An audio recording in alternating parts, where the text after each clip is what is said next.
সমস্ত অন্নপূর্ণা যোজনা প্রকল্পের নীতিগত অনুমোদন। রিঅ্যাপ্লিকেশন ইজ নট রিকোয়ার্ড। যারা যারা লক্ষ্মীর ভান্ডার পেতেন তাদেরই নাম আবার করে অন্নপূর্ণার ভান্ডার, জাস্ট নামগুলো ট্রান্সফার হয়ে যাবে এই স্কিমে।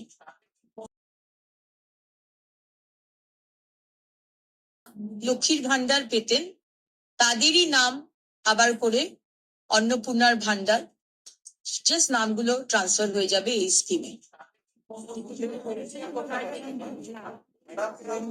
ডাইরেক্ট ব্যাংক ট্রান্সফার হবে এবং যারা পাননি আমরা খুব শীঘ্রই একটি পোর্টাল শুরু করতে চলেছি, সেখানে তারা যারা পাননি এতদিন তারা অ্যাপ্লাই করবে।